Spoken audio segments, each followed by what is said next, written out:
Good day, beautiful, bountiful, beloved, immortal beings, and good-looking people. Maybe good-looking because you're always looking for and finding the good. You found good in abundance because you tuned in consciously and conscientiously to Ion Las Vegas. With your humble host, Barry Shore, the ambassador of joy. Notice I didn't say the ambassador of joy. The ambassador of joy. And you tuned into the show because you know that on this show we discuss stuff that's really upbeat, interesting, fascinating, and gives you an eye on the world. Now, I'm privileged to speak to millions of people every month around the world. Right now, there are over 525,800 people around the world tuning in. So I do this show 4 times in a month, and I always urge you, please share this with 5 people. You want to share it with 50 or 100? That's great, but at least 5 so we can touch a couple million people every show. And when I mention 2 words, people always open their eyes, lean in and ears and say, tell me more. And these 2 words are Las Vegas. Now, people think Las Vegas means gambling and sex. Well, yeah, okay, maybe it does. However, it really talks about energy and excitement and upbeat, interesting stuff. Now, let me tell you one data point about Las Vegas, that's really fascinating. If you take the entire population of New York City and everybody around it, the entire population of Chicago and everybody around, the entire population of Los Angeles and everybody around it, and you add in the entire population of Florida, the state, doesn't come to the number of people that come to Las Vegas every year. 41 million people come through here every year. Why? Because it's a place of energy and upbeat and interesting. And you're about to meet one of the more interesting, upbeat, fascinating people you'll ever have the pleasure listening to. And his name is Jeff Tiegs. Wonderful, Jeff. Please say hello to 527,918 people around the world. I love your energy. I hope I can hang with you, sir. Fantastic. You can. Well, one of the reasons that we have Jeff here is because he's led a charmed life, not an easy life. He led a charmed life because he's done a lot of good things. I didn't say great. I said good. Yes, happens to be the good leads to great. I'll tell you 3 data points about him that are really important. Number 1, he was in counterterrorism and counterespionage. He's an expert with over 25 years service. And he was the Delta Force. And one of the best things I love about him is that he loves his family. And he's really concerned about making sure of helping people. He uses his background to help people, especially people, unfortunately, who've been kidnapped and involved with sex trafficking and such like that. So we're going to start, though, with special operations. Jeff, I'm a civilian. I have no idea what it means, special operations. I mean, do you go around, behind walls and such and take out bad guys or girls? What does special operations mean in the U.S. military? It's a great question. And I think, me and my friends, we've actually critiqued the term special operations because what it really means is you have general operations, which is what everyone understands and recognizes with the U.S. military. You have the Army, the Navy, the Air Force, the Marines, the Coast Guard, even these 3-letter agencies like the CIA. Everybody understands kind of what they do, and those are general operations. Kind of where we recognize and understand. And then when you have special operations, it could be probably better called specific operations or non-traditional. We sometimes call them unconventional. When you talk about special forces as a regiment, as an actual entity, there's conventional forces and unconventional forces. So there's all sorts of ways to define this, but the bottom line is similar to what you were getting at, is we don't provide firepower and mass and maneuver. We provide all of these other enablers that are very special and specific. So I think in a nutshell, the men and women that go into special operations are specially selected and trained and expected to do things beyond the norm. Okay. Really, so one of my friends told me years ago, because it does kind of have a connotation there, like when you're talking to just a regular Army guy, oh, we're special. No. We just do the basics, and we do the basics well, and we ensure that we have the people that never lose sight of the basics and continue to build upon those to the best of their capability. Okay, so there's a famous show, I guess it was on television, movies, all kinds, called Mission Impossible. Yeah. Do you do Mission Impossible?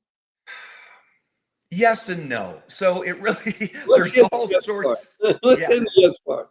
Yeah, so there's all sorts of levels. So one of the things, when we talk about these three-letter agencies that really do the intelligence gathering and the espionage. Now, to just kind of refine, counterterrorism and counterinsurgency was my forte. Now, was espionage and counter-espionage included in that? Sure, but it really was just a byproduct. So I wouldn't say in many levels Mission Impossible is what we did on a day-to-day basis, but I can look you in the eyes and tell you we were expected to do missions that were seemingly impossible. So we were that force, especially as you went through my life as a young Ranger and then into regular U.S. Army Special Forces, and then concluding with Delta Force. Especially in Delta Force, it's a force that is expected to do things that nobody else can do. I think it's a little bit Hollywood-ish if we think of Mission Impossible. But the thing that's fascinating is there are certain things I would tell you we did. There are certain things I would tell you we were capable of doing that you wouldn't believe, And then there are other things that are just so mundane. Even in a movie like Mission Impossible, the hours of analysis, the hours of preparation, it doesn't make for a good movie, Another thing I would say is there was a time when we started using helmet cameras, and one of those, just like in U.S. law enforcement, it was to validate what it was we were doing. It was to make sure that we were capturing things. We had a lot of people that were accusing us of doing things we weren't. So we started using helmet cameras quite a bit in Iraq and Afghanistan. And there's incredible footage of action. There's incredible close quarters footage of fighting and battle, but there's no soundtrack. Until you put a soundtrack to it, it really doesn't have the energy that you project. You know what I mean? It's a lot of heavy breathing. It's a lot of grunting. You know what I mean? So Hollywood does a really good job of putting together some of what it feels like, but really what I can tell you about combat, no matter how hairy it is, it really feels like a job and a task. One thing I would say is a Super Bowl football player, they can't get caught up in all of the extras, all of the noise, all of the hoopla. Their job is to run a route and catch a little brown football as it comes their way. And that's kind of how it was for us in special operations. There was all sorts of things happening around us, but our job was very specific, and we need to keep our minds focused on it. I like this understanding of a specific operation. And you mentioned overseas, Afghanistan, Iraq, etc. How about here in the homeland? I am more cognizant of things that are potentially dangerous for our country and our culture here at home today than fighting bad people overseas. Am I correct on that? No, I agree with you. And I think it's recognized by our enemies. They cannot stand toe to toe with us, and it isn't of value for them to stand toe to toe with us. And they recognize and understand that America, if it's going to crumble, it's going to crumble from within. So, when in the U.S. military, there was a very, very hard line about things that we could do in the United States. To call in a military force, it was always in an advisory role, etc. But one thing that I am interested to see, I always prayed and dreamed that the gloves would come off when it comes to the narcotics, the narco terrorism. So I'm really happy to see some of this offensive action that we're taking against these nations that are flooding our country with drugs. I always thought it would be a worthy adversary for the U.S. military to fight the cartels in Mexico. Now, again, that has to be an agreement between two sovereign nations. But I would have loved nothing more than to go toe to toe with these cartels that are just poisoning Americans every single day. Well, now that you brought it up, and I wasn't thinking about it, I have been told that Venezuela is one of the sources of that which the Mexican cartels actually do. In other words, the Mexican cartels are more the distribution channels, and really part of the source is Venezuela. And to be very au courant, look what's happening right now vis-a-vis the current administration and Venezuela, trying to cut off its nuts, as it were. And Yeah.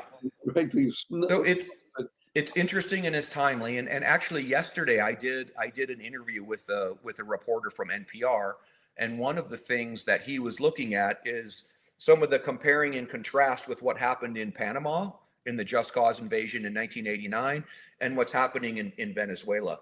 And what I would say, and kind of where we concluded, I don't know if I scratched his itch, what it was exactly he was looking for.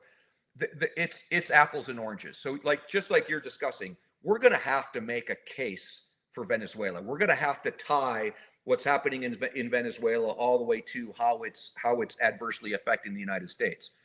Panama in 1989 was a strategic objective with the canal. It is when you look at places all across the globe. I mean, you have the Suez Canal, you have the Panama. I mean, there are certain places that just have an intrinsic strategic value. We built the canal. The Americans built the canal. We guarded the canal. We had U.S. Army bases there. So, I like the idea of trying to compare and contrast some of these involvements that we've had, skirmishes, so to speak, in Central America and in Latin America with what's happening in Venezuela today. But it's going to be up to the administration and other folks to really explain to the American people the strategic value of it. And that can be dicey, right? I mean, I lived through a war in Iraq. I lived through a war in Afghanistan. And we kind of jumped through hoops at certain times trying to explain how and why we were there. I've kept it simple. I'm a fighter. It's what I do. I'm a soldier. It's what I do. I protect people. If I go into another country, I don't care what it is. I'm there to protect their citizens. I'm there to protect the Americans that are there. So I kind of dumb it down to just the recognition of who I am as a protector and a fighter, and don't worry myself too much with the policy around it. I'm deeply honored to have you here, and I truly appreciate how articulate you are vis-a-vis what you just said, because I would have boiled it down to the W word, which is warrior, which you never used. I'm a soldier, I'm a protector and such. And that truly is what a soldier is, a protector, not an offensive being. In other words, one of the geniuses, I think, of the American experience is that we are not given most often to being offensive. We are more defensive, and therefore, if you do bother us, we will hit you with everything we can. And yeah. yet, you need to be a warrior to do that. Is that correct? I love that term. I love that word. I do consider myself a warrior in many ways, but really it's that classical, almost Eastern philosophical point of view. You know, Sun Tzu is famously quoted with The Art of War, and one of my famous quotes, I talk about it often, is if you know yourself and you know your enemy, you need not fear the result of 100 battles or 1,000 battles. And it's pithy, and you can put it on a wall, and we can all look at it, and we understand it to a degree. But what I challenge people is to really dig into it deeper. And it doesn't start with understand your enemy. It starts with understanding yourself. If you understand yourself. I got to tell you, I love you. And we have people that love our show. We have sponsors. We wouldn't have them on if we didn't think they're worthy of your time and attention. We're going to be right back with more Jeff Tiegs. Don't go away. This is so wonderful because it's real. Don't go away. We'll be right back.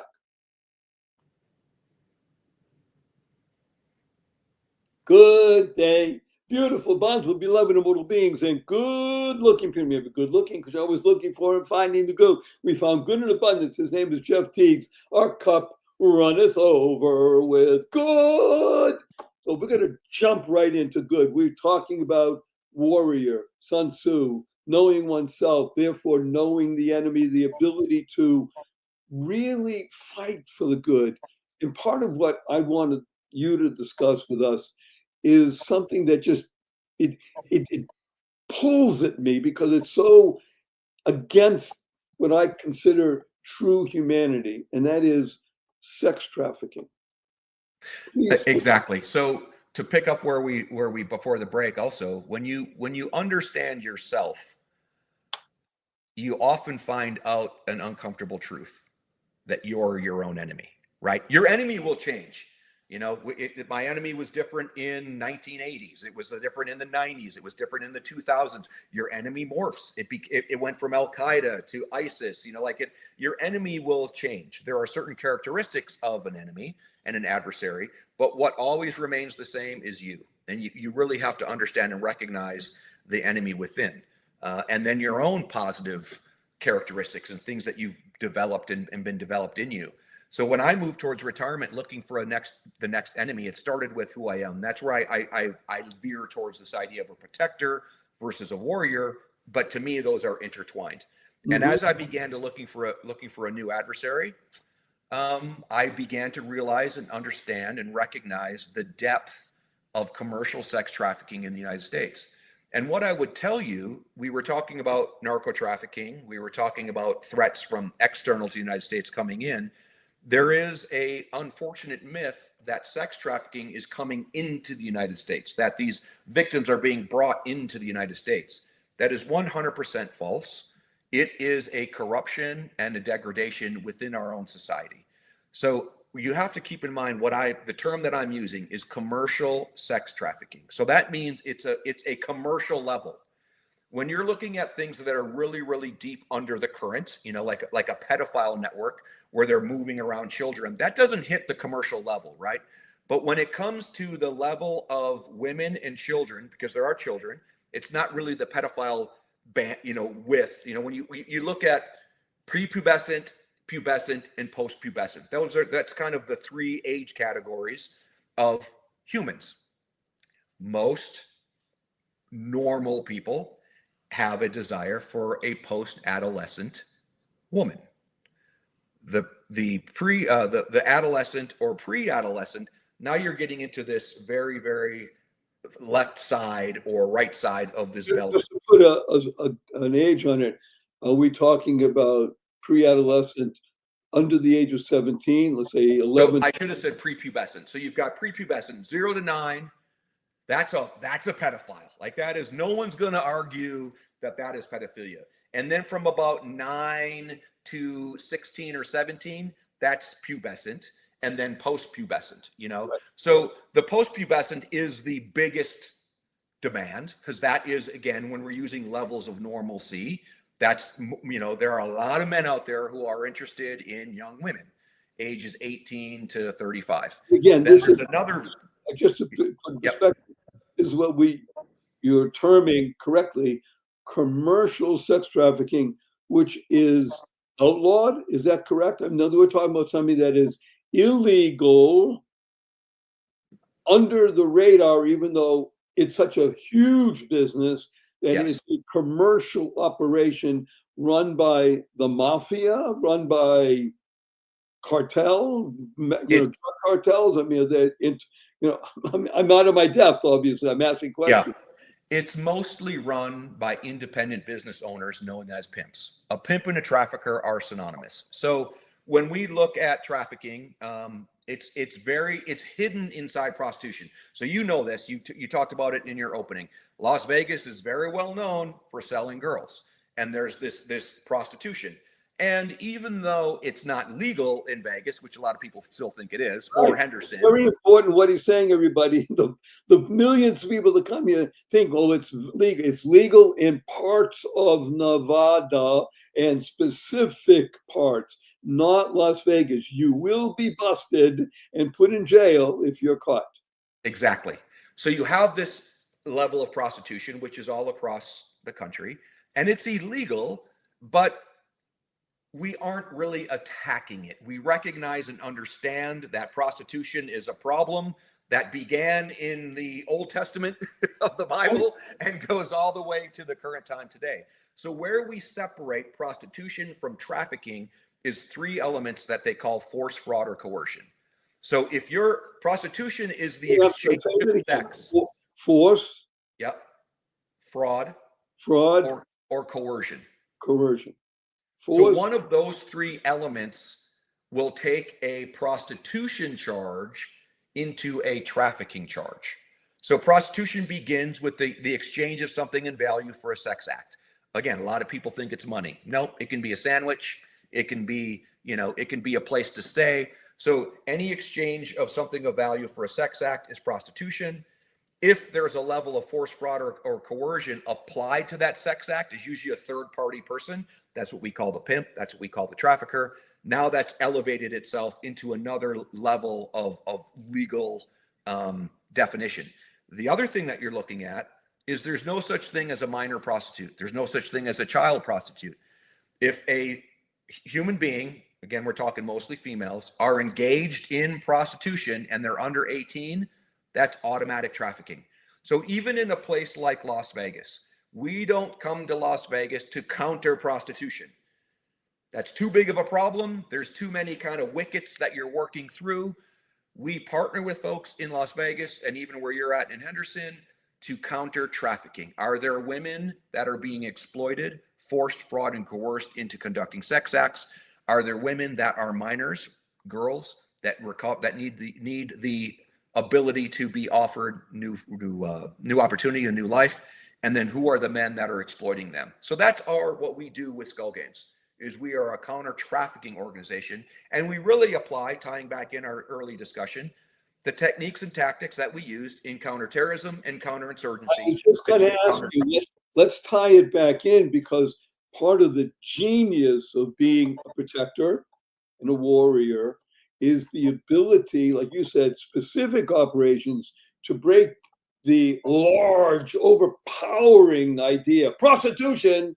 Now let's talk about it in areas where we actually think we can understand where it is, how to combat it, so that we can be successful. In other words, to be mission driven and an objective that we can actually accomplish. Is that fair to say?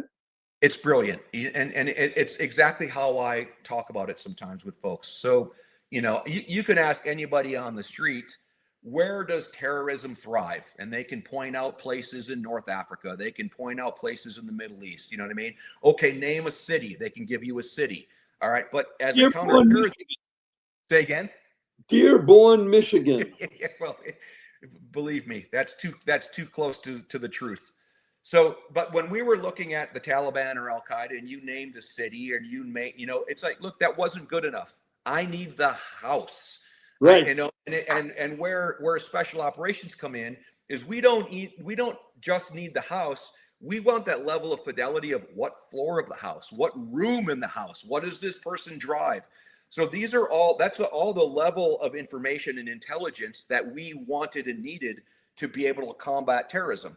And that's the same level of information and veracity of the information that we create to combat trafficking. So instead of a host nation partner being an overseas element, be it the Iraqis, pick a country, even our Israeli partners that we coordinated and collaborated with, our host nation partners are now local law enforcement. So I'm doing the exact same job that we did in special operations, but instead of counterterrorism and counterinsurgency, it's counter trafficking. We provide the intelligence, we provide the best practices, how to take information and intel and turn that into operational, actionable results. But let's talk about our country, the United States of America, because you did mention this is not, oh, gee, it's a problem. This is a major problem involving, I'm going to use this term, millions of women who do not want to be in this problem. Am I correct, or am I exaggerating? You're very correct. And I think there is an understanding, a false understanding, that we call it sex work, right? And we right. Sometimes people mask this in women's rights. It's a women's right to sell her body. Okay. Right. I have some contention with that from the start, but I have a very simple test for folks that I say. Let's say you have a sex worker and she has developed a robust clientele. Let's say she lives in Las Vegas and she's been working for 18 months and she has 30 regulars, and it's classic prostitution. And by the way, I'm selling my body, making you're giving me money. A month. And yep, exactly.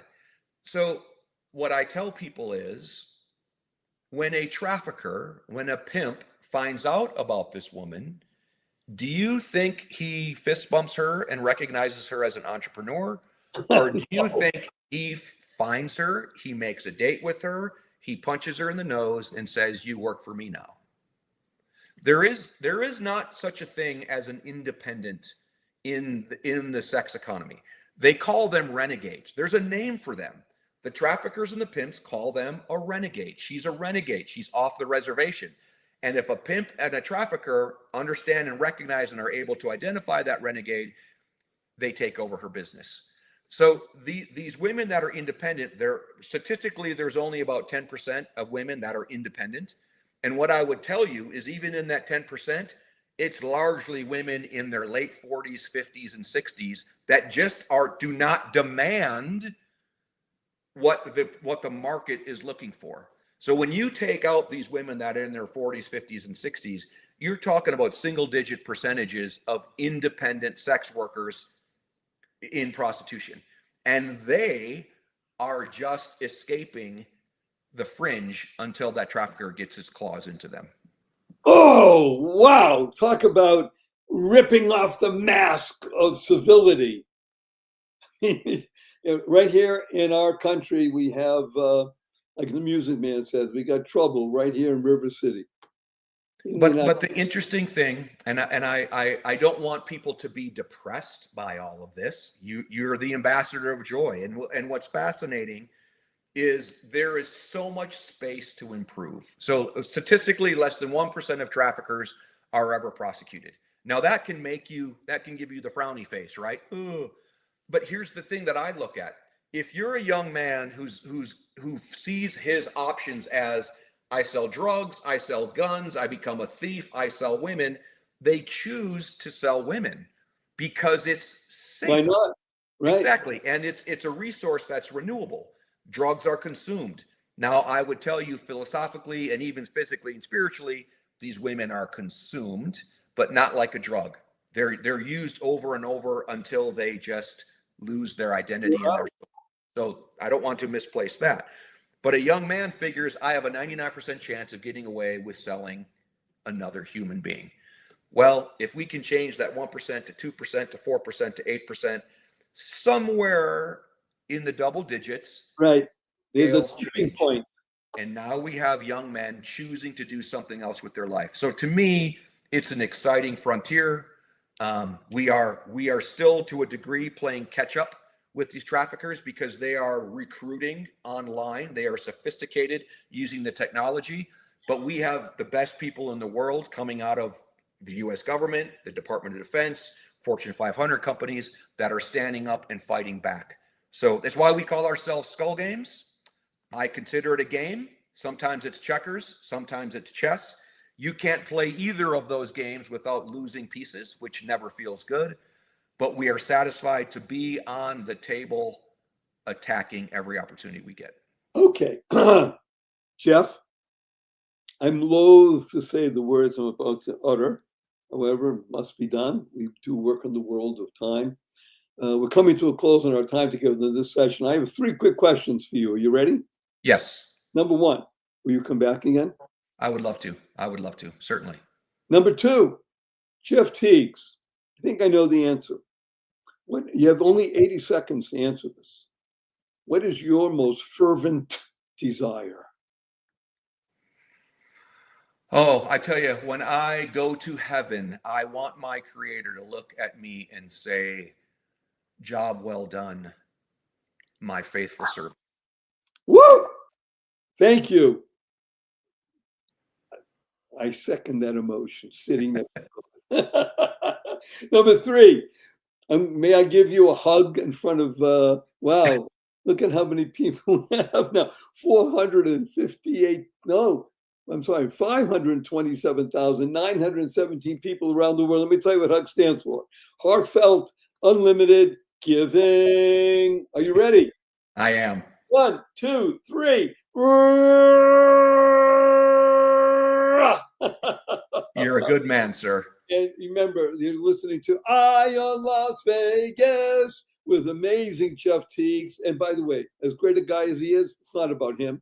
Barry Shore, wonderful fellow. It's not about me. It's about you. YOU. You becoming the best you, because when you are the best you make the world a better place, build more bridges, harmony, create more joy, happiness, peace, and love in the world. And I urge everybody, go mad. You know what MAD stands for? Make a difference, just like Jeff said. Go make a difference. Jeff, don't go away, and we'll see everybody on the next episode.